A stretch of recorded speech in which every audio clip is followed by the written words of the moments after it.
Hello, everybody. Welcome back to another episode of Fanzone Debate. We are here for our opening season title picture, match number 2 of those matches. We got Richard Schwartz going up against Joe Farrelly. On the desk or on the judge's seat with me today, we got Brian Michaels. Brian, how are you doing? Thanks for being here. Doing great. Glad to be back to start off another season. Yeah, and Mark is here. He is chilling with us from the office of a Denny's. Mark, how are you doing? Okay. Didn't know giving off a Denny's vibe. All right. I think I don't know if this is the first match or whatever the first match I had done. I don't know. Like it's fun to be back.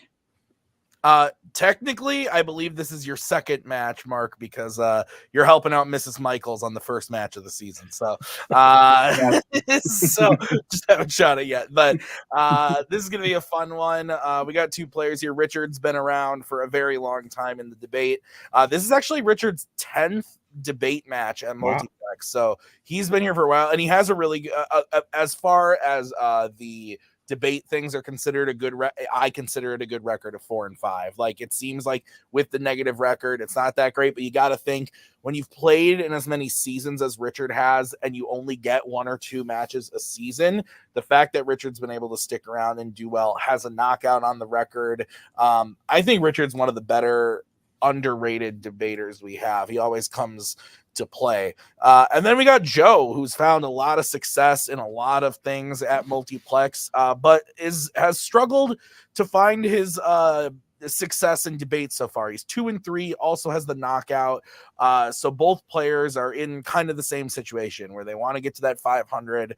They have a shot here to go for a title, and I'm looking forward to it. The winner plays the winner of a match that happened 2 weeks ago between Jack Pinchuk and Brooklyn Vale. So I'm looking forward to this. I think we're going to have a lot of fun, and we're going to go talk to the players right now. We're going to start out by talking to Mr. Farrelly. Joe, you are here to take on Richard. First off, have you ever played Richard before in anything? And secondly, just thoughts on the overall match coming back into debate. I believe we have played against each other in some things. It has been a long time that I forget what that might have been. But it's good to be back. I think that last one against Nazario, they went to the speed round, and it went to, I think it was just a couple of points I'd made. I think could have flipped it, but this is always fun. Yeah, absolutely. So we're going to bring in Richard Schwartz. Mr. Schwartz, welcome back. You are here to take on Joe. Like I said, you are one of the players that has been around in debate the longest. You always come and put up a great fight, even in your losses. I can't say if you've ever been knocked out, but I would guess probably not. I've been knocked out by Cody. Okay, was that 3 out, 3 in, 3 out? I think it was 3 out. He's the champion for a reason. If you're going to lose to somebody, yeah. If you're going to do that to someone, yeah, absolutely. So, Richard, you're going up against Joe today. Now I'll ask you, did you ever play Joe? And, I have played Joe in Geek, and I believe I lost because Joe is just a beast when it comes to Geek. That wouldn't shock. I'm not 100% positive, but I'm pretty sure I have because we've been in multiple leagues together. Yeah. Like, I respect Joe tremendously. Like, when it comes to like trivia, anything movie related, he's such a good dude. And I'm gonna be trying out a new tactic today. I'm going to be slowing my words down because that's been my biggest problem. Is I try to talk too fast because of the time limit. So we'll see how it goes. And best of luck to Joe. Yeah, absolutely. So this is how this is going to work. There are 4 prep questions that the players are going to debate tonight. We gave them questions based off of the categories that they drafted, 1 from Fandom, 1 from Melee for each. They are going to get 1 minute to open their arguments and a 5-minute free form where they will debate each other, followed by a 1-minute closing. At the end of that debate, Brian, Mark, and I will write on our handy-dandy boards who we thought won the debate. 2 out of 3 votes wins you a point, and the first player to 3 points will win the match. So, Joe, Richard, any questions as we get into it? No, just good luck, Richard. Good luck, Joe. Let's do it.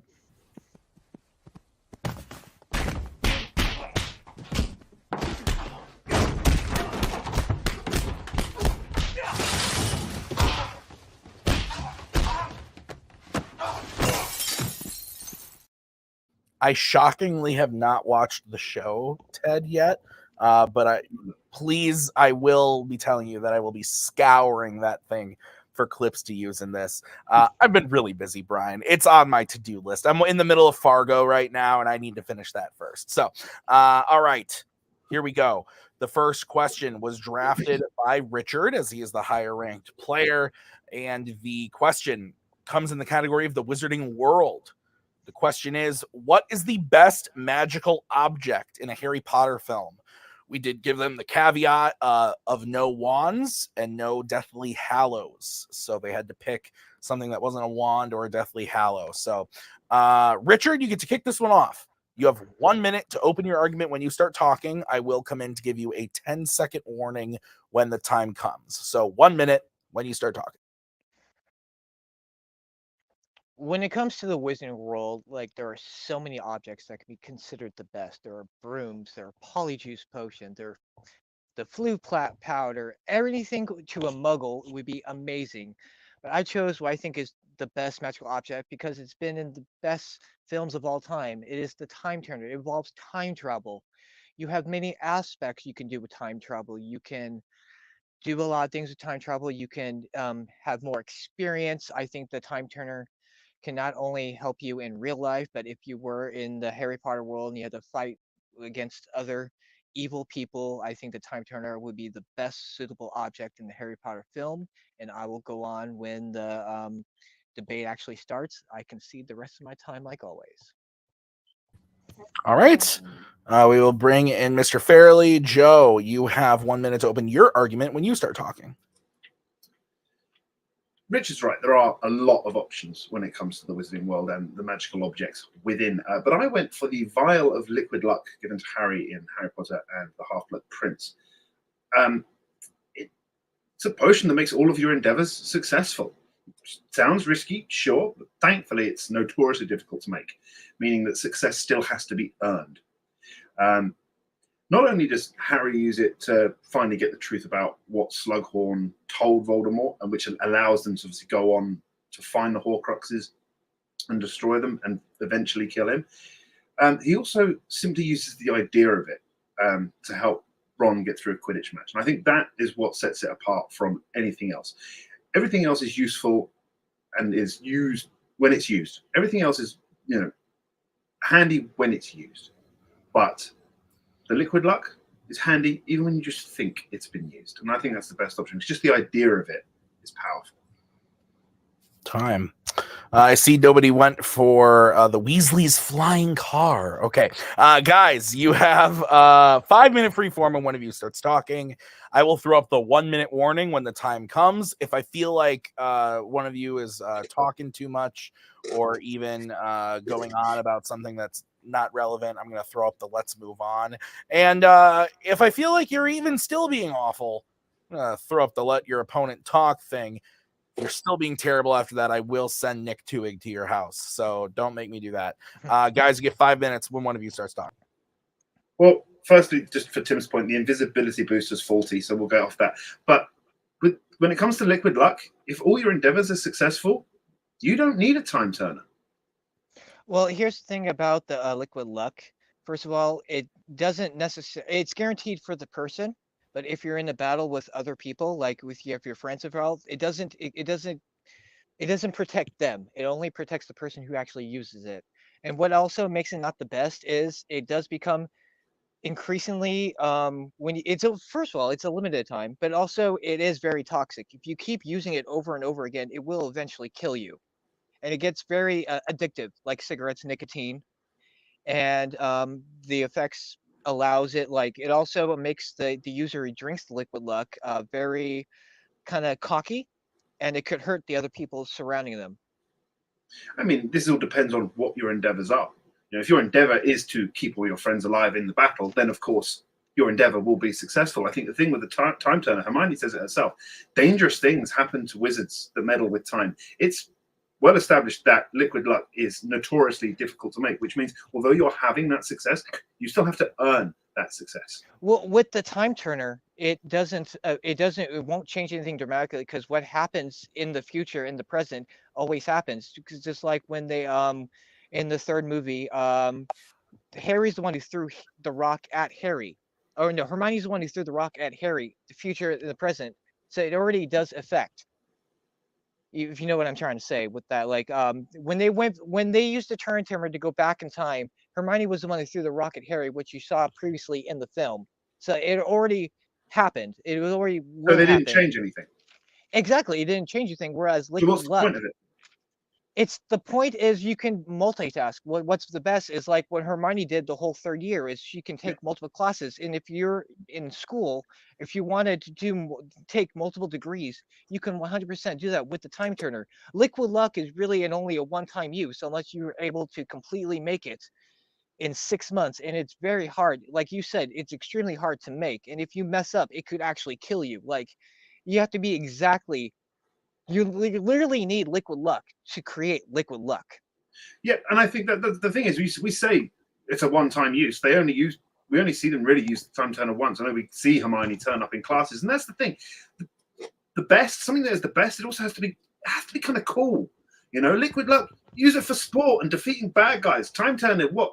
Use it for school purposes, getting into more classes and saving giant chickens. If you're using Liquid Luck to use sports, you're cheating, and no one in the Wizarding world, like especially as a person morality, wants to cheat. Like it's such a good any normal good person wants to, no one wants to cheat. And also, if Liquid Luck was so valuable, how come Voldemort didn't use it?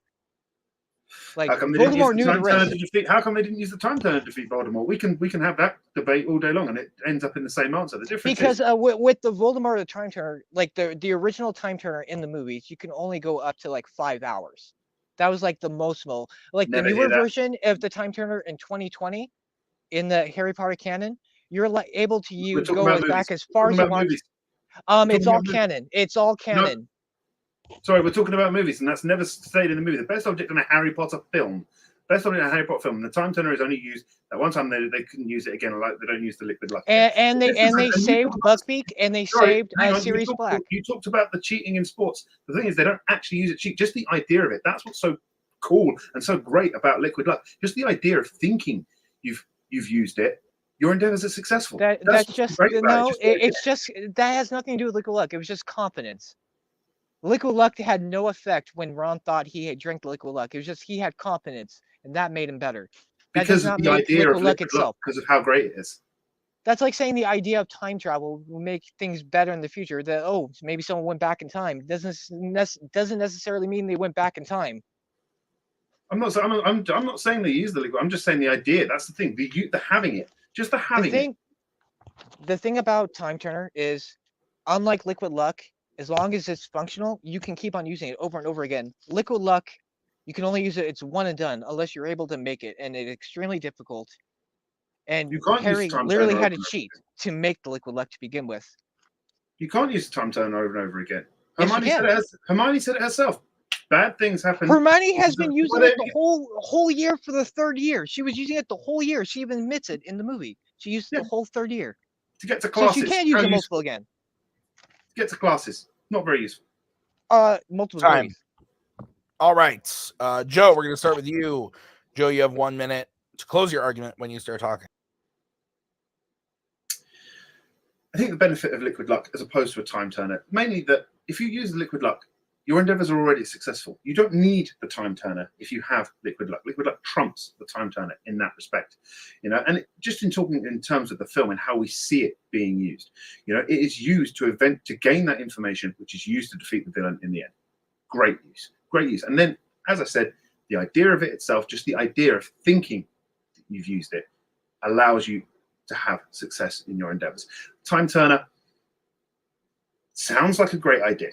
It does. But the thing is, the way it's used, the way in which we see it being used in the movie, get to some more classes and not really change anything because it's shown, like the rock hitting Harry, all that stuff, that already happened.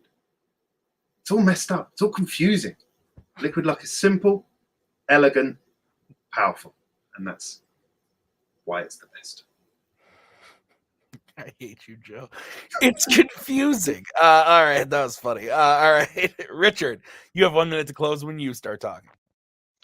The time turner is not only great in battle, it's also great in future endeavors. You can take multiple classes in school or college. You can get multiple degrees. You have many options. Liquid luck is only one and done unless you know how to make it and make it perfectly right. Because if you don't make it perfectly right, it will kill you. If you keep on using the liquid luck in real life, it will make it addicting and it will eventually kill you. It will make the user extremely lucky. Yes, that is true, but also can make people around him not lucky because the person using liquid luck can be very cocky and put others in danger. And it is also for a very limited time. It is only lasts for as long as you have the vial, maybe up to an hour. Whereas the time turner, as long as it's working functionally, you can use it as many times as you want, and you can use it for many usages. And that is the end of my ending statement. Because I see Tim. Okay. Ending 5 seconds early. We're gonna bring in Brian. We're gonna bring in Mark. Alrighty. Brian is so happy to be here right now. Unfortunately. Well, I don't know Harry Potter very well, so I'm just going purely off the debate, and I'm really a toss up for me. I'm trying to figure this out.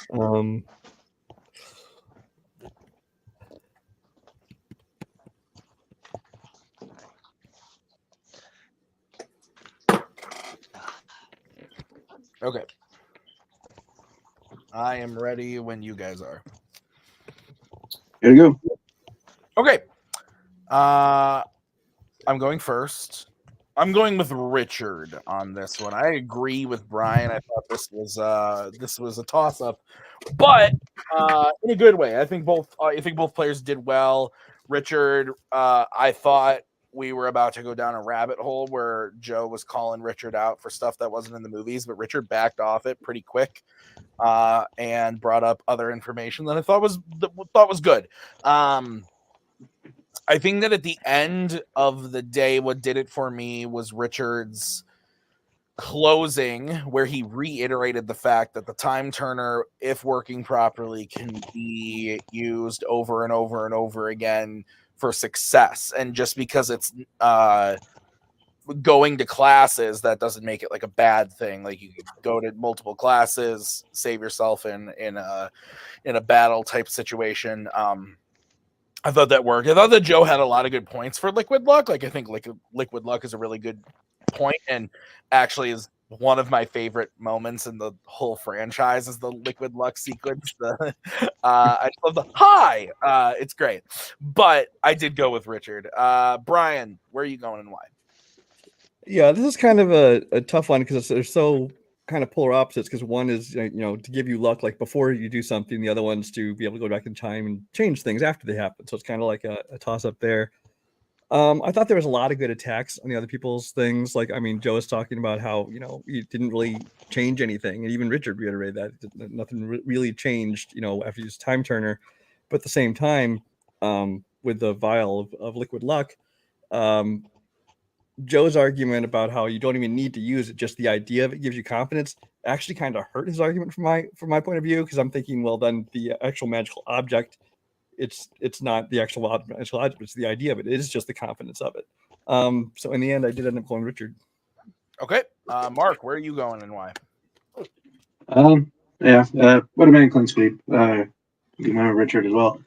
Yeah, I think you both kind of said it. Like, I think at the end of the day, it just kind of came down to functionality, and just the time turner, I think is something that can be used, I think, more practically than liquid luck, just in the sense of like liquid luck almost seems like a thing you maybe only use just a couple times in your lifetime, where time turner, like if you're careful with it, you can just kind of keep using it at your leisure, essentially.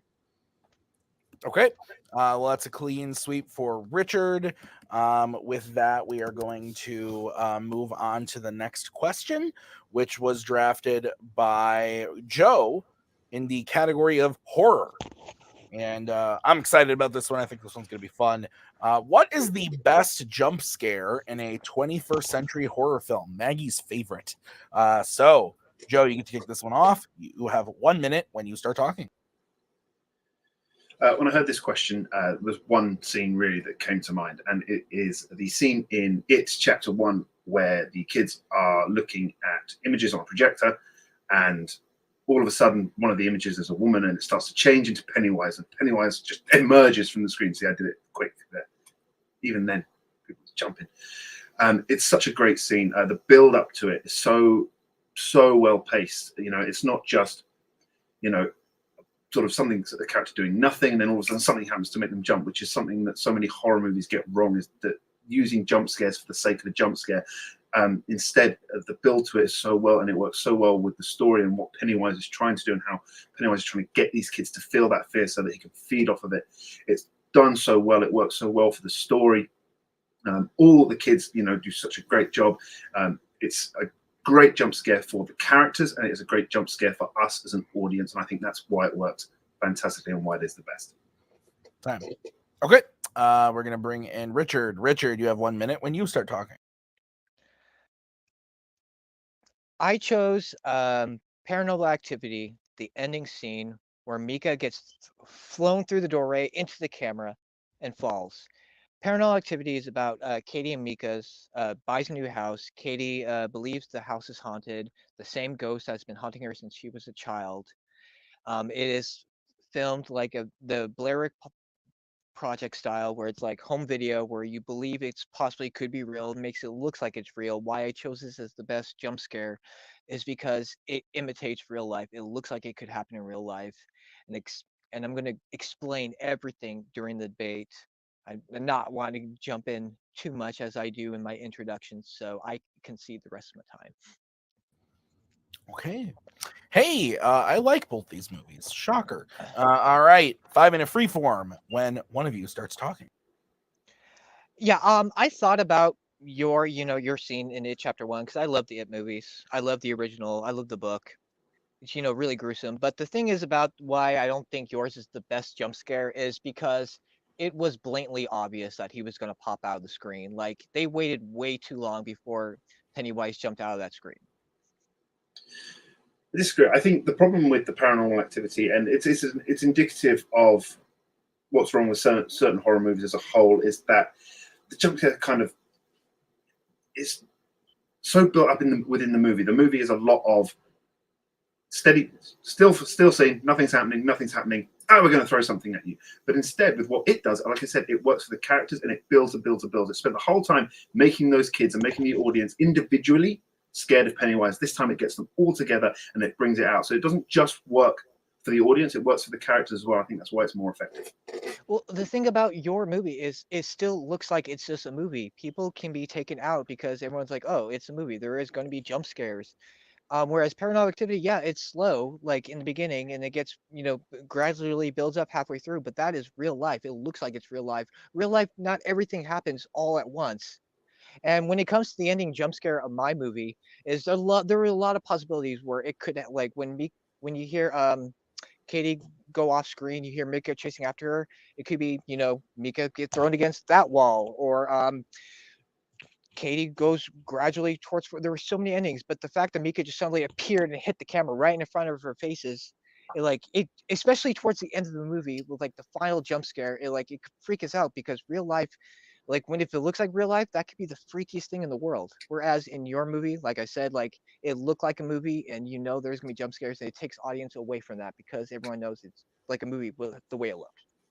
Say there's going to be jump scares in it. I'm sorry, if you've got to the end of Paranormal Activity and you don't think there's going to be any jump scares, I don't know what planet you're living on.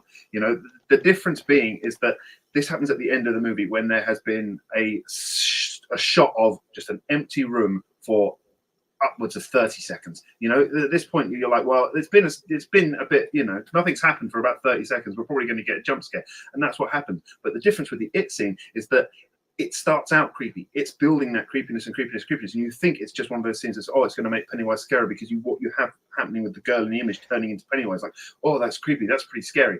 And then the light goes off, and you think, oh, and then it just flicks back on, flicks into life, and Pennywise is coming out of that screen twice the size. The lights goes off on the screen, but they continue to look at that exact moment, so they didn't even go away from it. They kept it there, so he was going to jump out. Like they kept it there for like a good 30 seconds, like not 30 seconds, like 10 to 15 seconds, where he's just gonna pop out. Like it'd been even more creepier if Pennywise went from behind and then scared. That would have been a bigger No, jump scare than what we got. I think And that's also where in you. Itch. Oh, sorry, go on. I think that's where you're wrong. The scene has already built. It's already built. It doesn't just stay on a shot of nothing for 30 seconds, so you know that jump scare is coming. If you want, the jump scare works and not just effective as the audience, it's effective for the characters because it's a jump scare for the characters as well, and it's establishing Pennywise as a threat to the group as a whole. Sorry, if you want the bigger jump scare in the It movies, it was It Chapter 2 with the girl with the face, I don't know, the face burn. I think it was like a mole or something, where you forgot to count it, and then when Pennywise attacked her, that was a bigger jump scare than that film scene. Whereas, like, again, in my movie, The Paranormal Activity, like, it's the way it's viewed, home life. And if for the audience who have not seen Blair Witch Project saw this movie and think, oh, wow, this could actually be real type of thing, that would freak even more people out. Like, when I saw this movie, I was actually kind of terrified going to bed that night, honestly, as someone who was like 25, 26, because it looked real.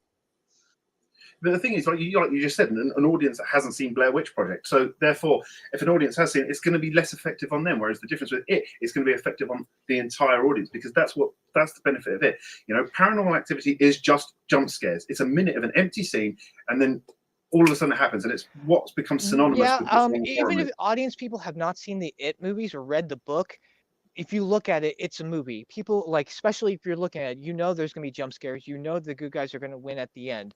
Like, the way for visual wise, people are going to realize it's just a movie. Whereas mine, like, it's a home video. You don't know what's going to happen. People may not think this is fake. People may think this is actually real. You don't know what's going to happen in real life because real life is unpredictable, like this movie possibly. That's why it was so slow in the first half, because real life, it imitates real life. That speaks more to the movie as a whole, not to the actual jump scare moment. If you've got to the end of Paranormal Activity and don't expect a jump scare, you're wrong. I think this establishes Pennywise as a threat. I think it's a better jump scare. It's more effective. Time. All right, Richard, you get to kick this one off for the closings. You go first. You have 1 minute when you start talking. I like the It Chapter 1, the one that Joe chose. It's a fun choice. But the fact that they showed it for like 10 seconds when the lights went off, you knew he was going to pop up right there. It was very predictable. Audience, like, if you look visually, it looks like a movie. You know it was going to happen. It would have been more like of a jump scare if he came from behind or somewhere else. Whereas in my movie, if you have not seen the Blair Witch Project, audience, even saying it, it's real life. You don't know what's going to happen. It's the end of the movie. Anything could have happened. They could have lived a happy life. It was a one and done. Like, people, I mean, there was multiple paranormal activities, but you don't know there was going to be multiple paranormal activities. It could have been like the craziest thing ever. And the fact that like anything in that hallway could have happened, and they just right in front of your face, suddenly it was the biggest jump scare because you did not see it coming. I like both choices, but I think mine was the bigger jump scare because it looked like real life and it came out of nowhere. End of my sentence. I like to give myself 3 seconds. God damn it, Richard. All right, Joe, you get 1 minute when you start talking.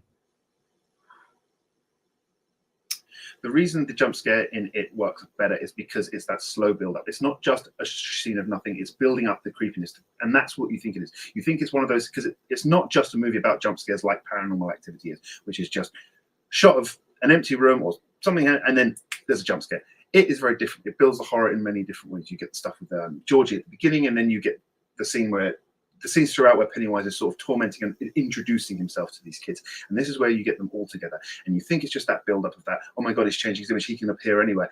Then he pops out. That's the difference, is that you think it's one type of scare scene and then it throws in a different type of scare scene. I think that's the benefit. The problem with a lot of horror movies nowadays is they throw in jump scares for the sake of having jump scares. This one doesn't just work as a jump scare, it works for the plot because it scares the characters as well. And that's the point of Pennywise, is to make these kids feel fear. Not only does he make the kids feel fear, he makes us as an audience feel fear. And that's what he's going to be able to feed on. I think that's the benefit of the scene. I think that's why it works better. Time.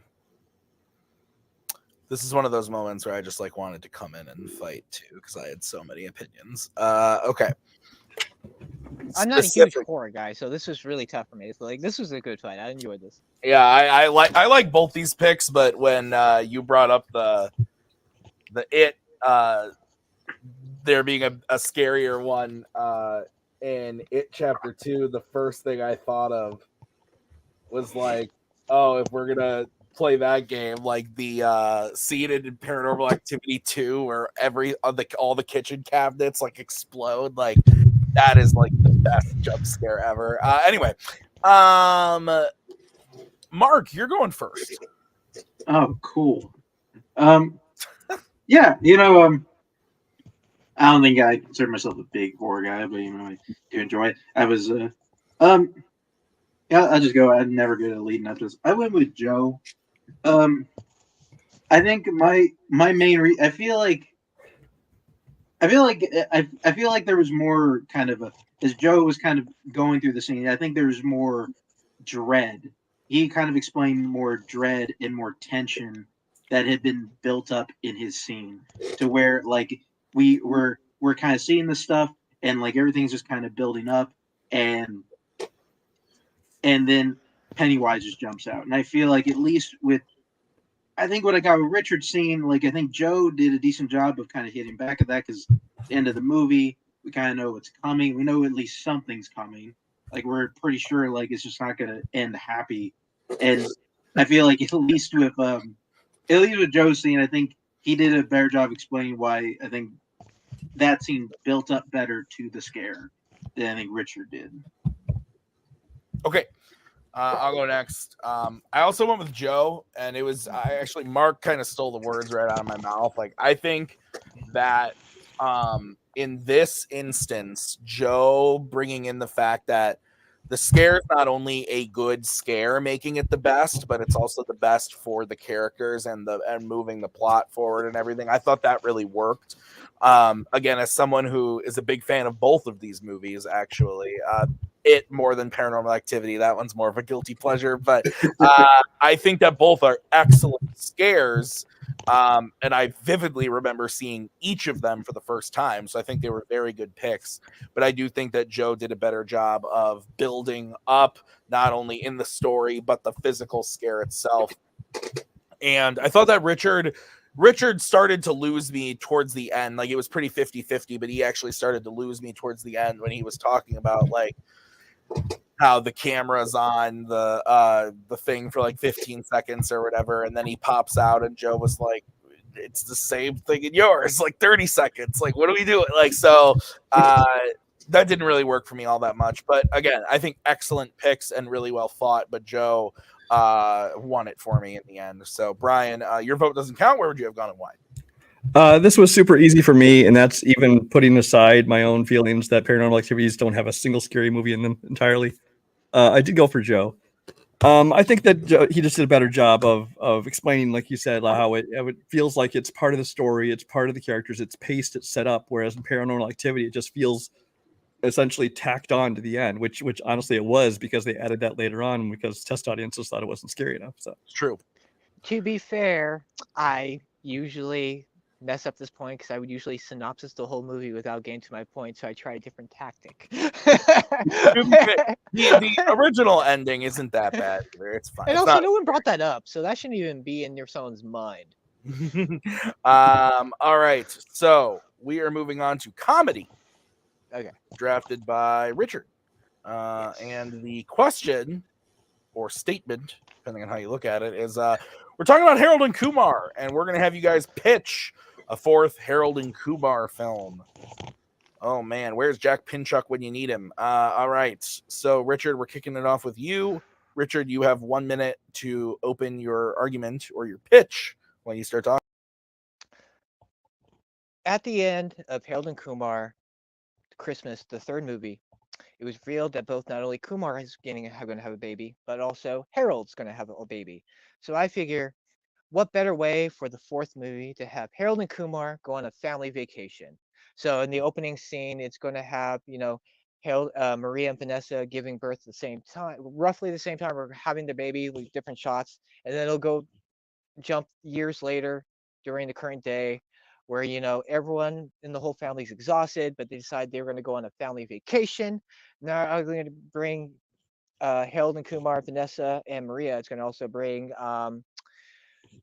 I think Maria's father is going to be in there for fun, and they're going to go on vacation. They're going to go on vacation. I don't know the exact destination yet, but I was just pitching the idea, and I think obviously Neil Patrick Harris is going to be in it. I think the Goldstein, their friends are going to be in it. It's going to be a lot of fun. And that's the end. All right, Joe, we're going to move over to you. Joe, you have 1 minute to pitch your movie when you start talking.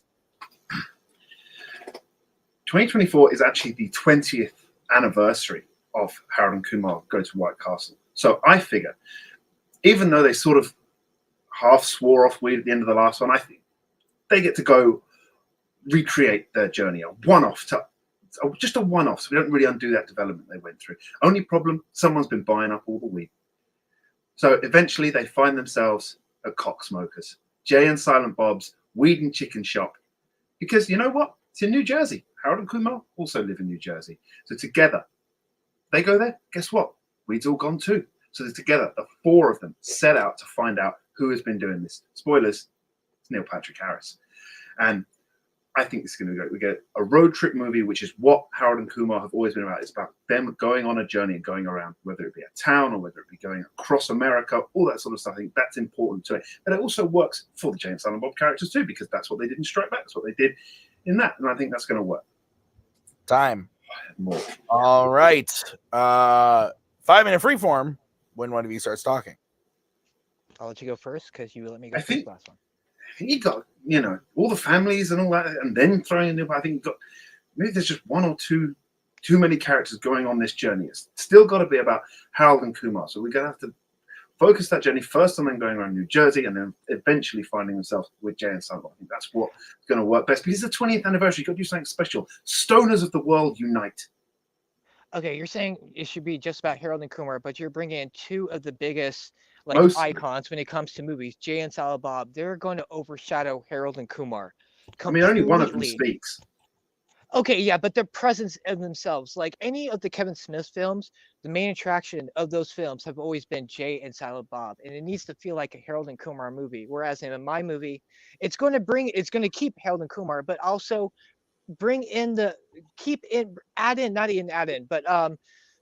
how do I for this? Maria and Vanessa, they didn't get much screen time in the first three films. I feel like they deserve more screen time because they've been part of the first three films, and you can keep the core characters of the Harold and Kumar films. Whereas if you put Jay and Silent Bob in your film for Harold and Kumar, the Phantom Realignment is just going to be about people are going to focus more on Jay and Silent Bob than Harold and Kumar.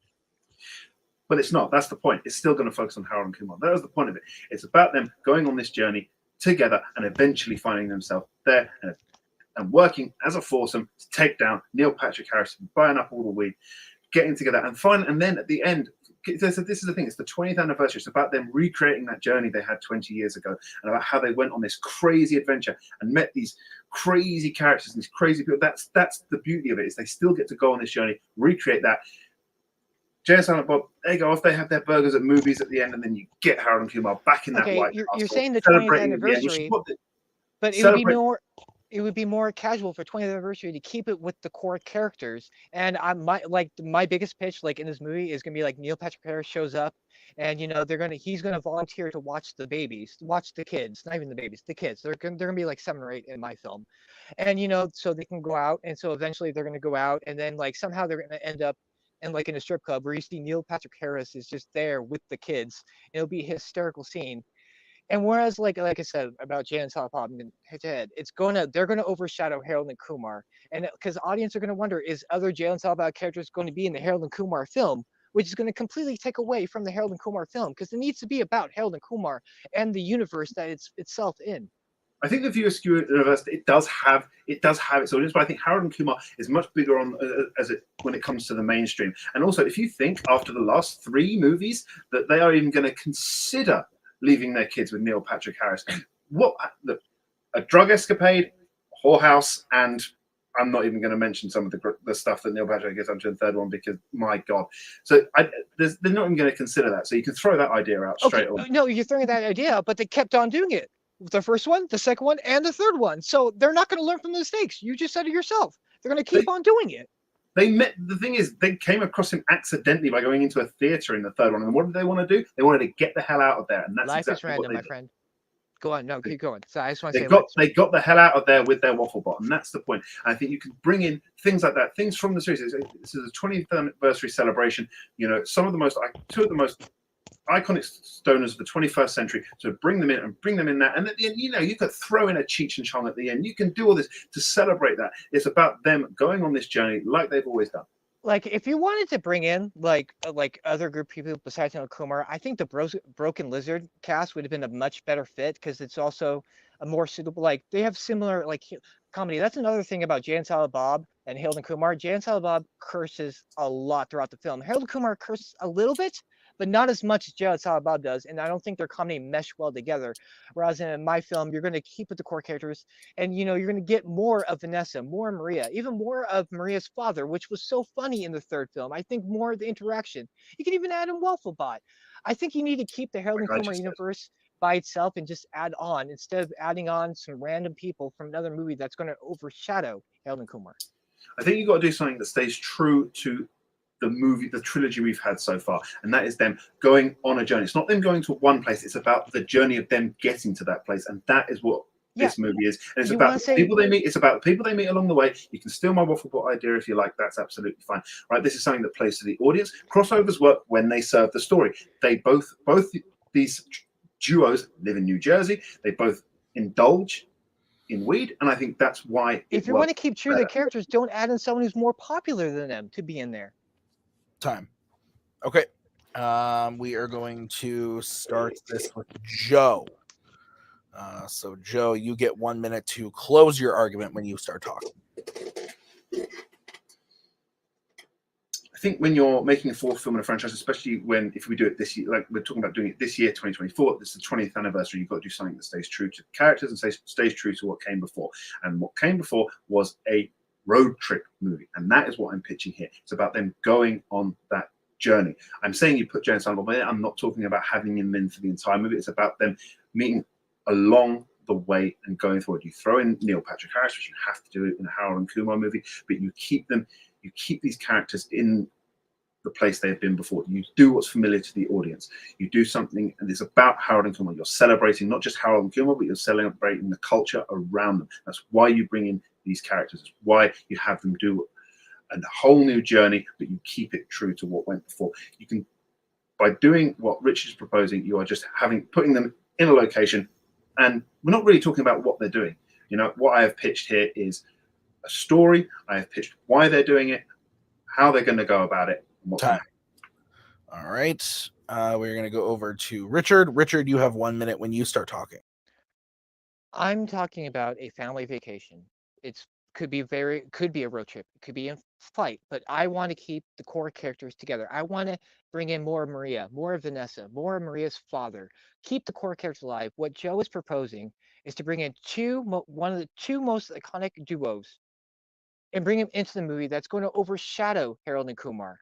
And look, I love the idea, but at the same time, their comedies do not match. I think the Broken Lizard cast is a much suitable if you want to go in that direction, but I want to keep the Harold and Kumar fourth movie to the cast in their own universe. Keep it more simple, keep it funny. I want more of Maria, more of Vanessa, even more of Neil Patrick Harris. I want more of the Harold and Kumar that we remember in this fourth film and make it even better.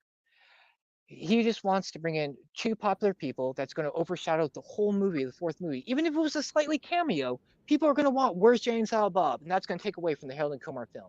The end. Okay. All right.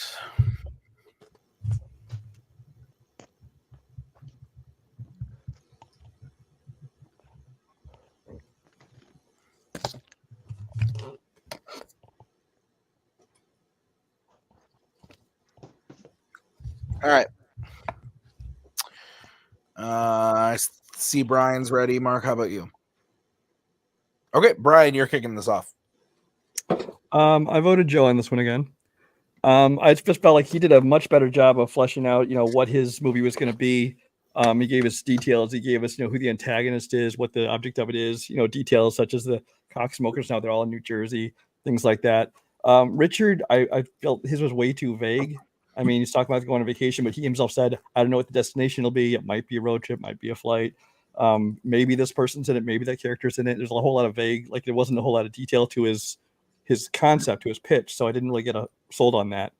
And as far as his attacks on Joe's, his big thing was that Jay and Silent Bob would overshadow it, and I didn't buy that at all. And because, as Joe pointed out in his debate, the crossovers work when it serves the story, and here he had a story that really involved both of them. Mark, you're going next. Yeah. You go to you, Tim. I went with Richard on this one. I think at least it's weird just because I ended up going with Richard just because I am kind of with him that because Joe brought in we're gonna bring in Jay and Silent Bob, maybe Cheech and Chong show up, and I'm like, well, and I think my own I kind of just because I wondering if this is still like a Harold and Kumar film, and I feel like even though I think Richard's movie I wasn't 100% sure where Richard's movie is going, I feel like at least Richard had a Harold and Kumar film in here. Okay. I don't like being the deciding factor. I thought I was gonna just get to be like, hey. I went with Joe. I usually decide these pitch ones by what movie I would rather see based on the pitches given. And I should preface, I hate View Askew. Do not care for it at all. Don't like Jay and Silent Bob. Not a fan. Like Kevin Smith, but not as a filmmaker as much. More as like a personality. And so, yeah, but I thought that Joe's pitch was really interesting, and I agree with Brian. I thought that he brought a lot of interesting ideas up. I do agree that the let's throw in Cheech and Chong and stuff like that was a weird thing. I didn't like that, but I thought he did enough otherwise, a lot of heavy work. And I actually like Richard's pitch, but it didn't sound fun to me. It was oh, they go on a trip and Neil Patrick Harris is there. He might babysit. You'll bring in some characters and it'll be fun. And I was like, well, it doesn't sound that fun. It sounds like watered down Harold and Kumar, whereas Joe's sounded fun to me, despite the fact that it features a universe that will never be in fandom. So give me more than 2 weeks, I'll come with something better. I did this for 2 weeks. So Joe wins that one, and that means we are moving on to the final prep question. Richard does need to hit this in order to stay in it and send it to the bonus. So the question comes in the category of criminal underworld. The question is, who is the coolest villain in a criminal underworld film? Joe, you get to kick this one off. 1 minute when you start talking. Let's establish what a villain is. A villain is someone whose goal works in direct opposite to the goal of our antagonist, our hero. And that is, for me, the hero is John Wick. The villain is Kane, played masterfully by the wonderful and amazing Donnie Yen in John Wick Chapter 4. That guy just oozes cool. Donnie Yen himself oozes cool, which is already a big stepping point towards why Kane is so cool. This is someone who is just out and out badass. He looks cool, he oozes cool, and then not only that, the things he does is cool. You've got all these amazing sort of martial arts that Donnie Yen brings in himself, which he brings to Kane and helps bring Kane to life. Kane stays cool because by the end of the movie, throughout the movie, and by the end of the movie, you are still rooting. Even though he is the villain and working direct opposite to what our hero is doing, you still don't want Kane to lose. You may not want him to win, but you don't want him to lose. Time. Okay. We're going to bring in Richard. Richard, you have 1 minute when you start talking. I agree. A villain needs to be able to oppose the hero. But also what I think the coolest villain needs to be, someone who believes in their motivation, someone who believes in what they're doing, someone who can talk the talk and walk the walk. And that is no better than Fate and the Furious 7, Fast and the Furious, Deckard Shaw. He went toe to toe with the whole crew, with Dom, the rest of the family. And I'm going to go more and more. It's just when you're talking about the coolest villain, who has the swag, who has the fighting ability, who has the belief, who has the capability, it is Deckard Shaw, and I can see the rest of my time. belief. Yeah. The Sorry, capability. I meant to come in. I didn't. Sorry. You guys get 5 minutes. My apologies. Go ahead. Oh, we got this. The Go belief. on. You can. The belief. Yeah. The capability. Sure. But does he complete the job? No. Fails. That's not So cool. does yours. I'm sorry. Your guy failed to do the job too. What was his job? To kill John Wick. What happens at the end of the film? It wasn't because of what he did, because he was still alive. But let me tell you about why yours is not the greatest He villain. shot John Wick dead and saved his daughter. Yeah, he didn't want to be there the whole time. He had no motivation to be there. He was holding back the entire movie. No whole time. motivation. Saving a daughter is not motivation. There was no motivation. He was holding back the whole time. He was moping around. And also, we've seen the blind martial artist before in other movies. Rogue One, which also starred Donnie Yen. This is something he's done before. It's not original. Daredevil. Eye for an Eye. Blind Fury. There's been so many movies where we've seen the blind martial artists. You hurt my family. I want revenge on you, because we've not seen that before. We haven't seen in the Fast and Furious movies someone who can go toe to toe without any goons. He killed Han before you say that he came back in the 10th. He recruited an entire group of terrorists, but sure, no goons. That was one scene. He still did it. And so your guy had a bunch of group, but it was for one scene, and that was. I never. He didn't even need it. I never put that as a positive. You did. Yeah, but at the same time, you need someone who's cool. You're basing it based on martial artists. Like it's everyone in the John Wick universe does martial arts. We had in the previous film someone who was deaf who was able to do the same martial arts as Donnie Yen's character. But I think the difference is it's not just about the martial arts. It's not just about it. It's about the way the character is done. The thing is, you want the Dom's crew. You want Dom's crew to beat Deckard, sure. What makes Donnie Yen as Kane so cool is that by the end of the movie, you might not want John Wick to lose, but you don't want Kane to lose either. Then that doesn't make him a villain. That makes him an anti-hero, if anything. He's working. I've just said he's working in direct opposite to the hero. That's what makes him the villain. But not by his choice. He was holding back. He wasn't even trying to kill John Wick. He was just biding his time. He killed John. Even John Wick helped Kane in the almost the last part of the movie up the stairwell. Like they were pretty much working together. He's just that. Deckard Shaw took out Han before, like in the movie. You thought Han was dead. He blew up Dom's house. He's always cool and collective. He was never afraid. When Dom brought like the wrench or the pipe, he's like, you brought a pipe to a gunfight. He was smart. He was the smartest. I think the coolest villain needs to be able to stay cool and collective, be able to think of brilliant, like always be on top of. He was toe to toe with them with racing. He was toe to toe with them in fighting. He took out Hobbs. In fighting style, he was matched. He's even matched with charisma. Donnie Yen did not really have any charisma. The most charisma I saw in John Wick 4 is when he told the main bad guy to fuck off at the end. That was it. Donnie Yen oozes cool throughout that movie. Not only does he manage to stay toe to toe with John Wick, like you say Deckard does with the whole of Dom's crew, he managed to do it despite not having any use of his sight whatsoever. That's what makes him cool. Like he takes what some would see as a disadvantage, like Daredevil, turns it into his advantage. That's the benefit. Here's the thing, right? Talking about cool. We're talking about cool. You know what's cool? Doing what you need to do for your family and succeeding at it. You know what? Kane had family. That's honorable, not cool. Kane has family, succeeded. Dom has family. Everyone in the John Wick universe can do martial arts, have the same motivations. Like I said, Ruby Rose's character was deaf. And I think being deaf is a lot harder than being blind because you can be able to see, but you can't hear everywhere around. Whereas when you're blind, you can at least hear everywhere around. And if you're trained in being blind, that's a bigger advantage than being deaf. So I don't even think that's more original. And Donnie Yen also played the exact same character in Rogue One. And he had more charisma in Rogue One than he did in John Wick Chapter 4. Like, I'm surprised he didn't say, I'm the table. The table's one with me. Jason Statham plays the same character. Jason Statham plays the same character in any movie he does, so we can just erase that. The difference being, Donnie Yen. He was never played a villain the same way he's done. No, name when was he a villain other than this? I'm not saying a villain. I'm talking about someone. That's the point. It's the coolest villain. We're talking about villain. We're not talking about character. I'm talking about. You look at Guy Ritchie's last.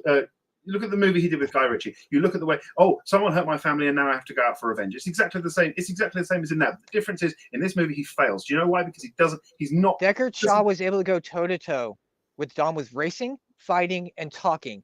Donnie did not do all three in that movie. He didn't go toe to toe. His motivation, he was sluggish throughout the whole film. He held back the entire film. If he wanted to kill John Wick, he didn't even try to kill John Wick. John Wick didn't even try to kill him. I don't think being a coolest villain, the coolest villain needs to be the hero wants to kill the villain and the villain wants to kill the hero. There was none of that in your movie. Time. Okay. We're gonna go to Richard. Richard, you have 1 minute to close when you start talking.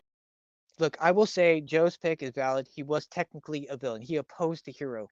But when the whole movie is when he is holding back, when Kane is holding back, not even trying to hurt the other person, it's not really a cool thing. When you think of cool villains, you want to think of a villain trying his hardest, trying to do the best to defeat the hero.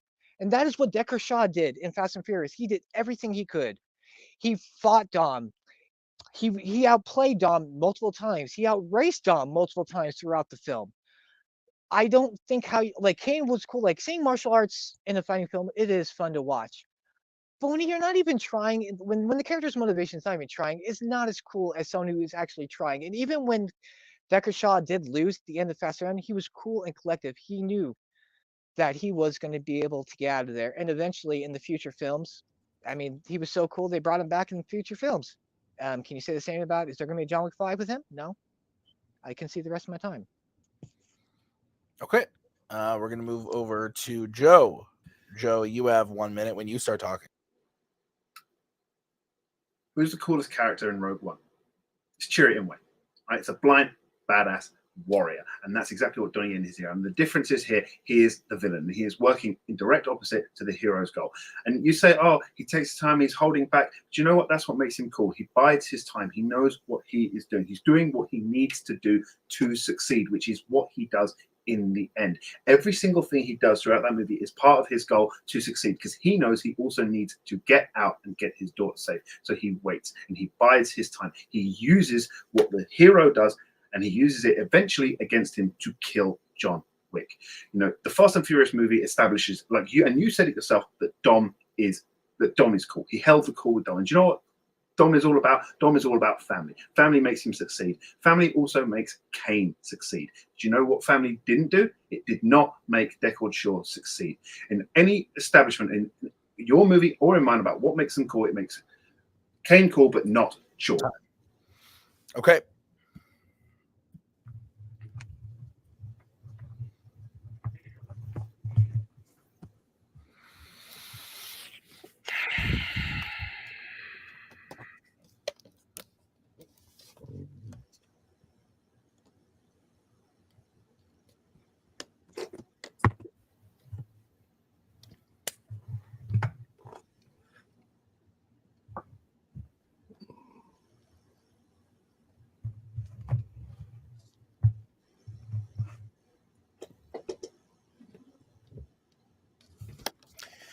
All right. Other judges ready? Yep. Great picks. Deckard Shaw is like probably my favorite villain in the Fast franchise. I thought that Donnie Yen's character in John Wick was fucking awesome. So like, excuse me. I've been up for a long time. I thought both were good picks. And I thought that both did a good job of explaining to me why their character was cool. So they both convinced me cool. I had to kind of take the attacks then on the other ones to find out who I was going to go with. And at the end, Joe had convinced me more so that Donnie Yen, who's Kane, I couldn't think of it for a second, had just a couple one-ups on Deckard. So that was tough. It was tough for me, but I went with Joe. Brian. Yeah, I thought this was a pretty good debate on both sides, although there was an awful lot of interrupting and over talking. So There was. please don't do that in the future. But I mean, it was kind of came down to, I think that if the question was who was like the best villain or more successful villain in what they were trying to do, I think I would have leaned the other way. But in terms of coolness, I actually felt that Joe did a better job of convincing me why his character was cool, whether it be because of the motivations or just the way he acted and the way he carried himself. There's just a little bit more to it. Okay. And Mark, your vote doesn't count. Where would you have gone and why? Yeah, I also would have went Joe. I kind of agree with most of what you guys said. I think also it really did it for me. I think Joe's attacks, I think, were pretty well too. I think as more we talked about Deckard Shaw, I think at some point, like Joe brought up how Statham kind of plays the same character in every movie, which I thought was a pretty good SWAT. And I think kind of like you guys say, I think he just did a good job explaining why he was a good foil to the main character in John Wick, and how he kind of elevated every scene that he was in. Kind of also made you want to root for him too. So yeah. All right. Well, that means your winner is Joe Farrelly. We are going to get into post-match interviews. We are going to start by talking to Richard. Richard, great match tonight. I can see you're disappointed, but completely understandable. Joe's a tough opponent, man. And I think you played really, really well. Clean sweep against Joe is not something easy to come by. And then the one after that, I believe, was a split decision. So this was a close one, even though it didn't go to the bonus round. But how are you feeling? Felt good. Feel a little bad still, but I slowed it down as much as I could. But at the same time, the last question kind of heated me up a little bit. I had regulations against this last question for his choice, but it's accepted. It's fine. But I got flustered, and so I had some good points that I left out, unfortunately. But it was fun. Joe's a great player, and I had a blast, and I hope I get to come back and do it again. Well, absolutely, Richard. The more I do it, the more I improve on it. We'll definitely be having you back, Richard. If not in the before Mayhem, definitely post Mayhem. We'll get you back for another match this year. So great job tonight, Richard. I look forward to seeing you back again. But we are going to go over to Joe. Joe, you got to win. You're 500 now, and you're moving on to another match. First off, before we get into that, thoughts on how you played tonight? Yeah, you can go in sort of as prepared as you want, and then you get hit by a clean sweep in the first round, and you go like, okay, I've got some work to do. So I think that sort of gives you the kick up the arse you need sometimes to just double down. Yeah, absolutely. Joe, like I said, this does mean you're moving on. You're going to be playing the winner of the match that happened 2 weeks ago. Peek behind the curtain, we haven't shot it yet, so we don't know who it is, but you are going to be playing either Jack Pinchuk or Brooklyn Vale. Thoughts on either of them? Obviously, I know Jack a lot more because of stuff around sort of Rogue Nation and stuff like that. I've never really been on stream with Brooklyn, so that actually might be a little bit more fun to sort of to get an idea of how somebody else plays. Obviously, I work a lot with Jack and stuff we do. So yeah, either way, I think I'll be quite happy with that. Just no more pitch questions. My writing is questions on what other people have created. I don't create. That's fair. Well, Joe, I look forward to seeing whoever you play next. We'll see you on the next one, and let's get final thoughts starting with Mark. Yeah, this was a good match. Both kind of came out fighting. I think each got a clean sweep. It was just kind of it's just kind of those little things I think just went Joe's way today. Yeah, and Brian, final thoughts from you. First, I want to say I love pitch questions. They're my favorite questions. And as much as he says he's not creative, I thought he had a great pitch. I want to see that movie. But as far as the debate, I enjoyed it quite a bit. Like you said, I mean, we say it all the time, but this one was closer than it looks, especially when you had early sweep by Richard. And I will just add that I also love all these new categories. We get to hear something different now. Yeah, absolutely. All right, that's going to do it for us today at Fanzone Debate. I want to thank Brian and Mark for judging. Thank you to Richard and Joe for playing, and we'll see you in a couple weeks with another great match. But until then, have a great night. We'll see you next time. Bye. There we go. Thank you very much. Please come again. We have a lot more groceries.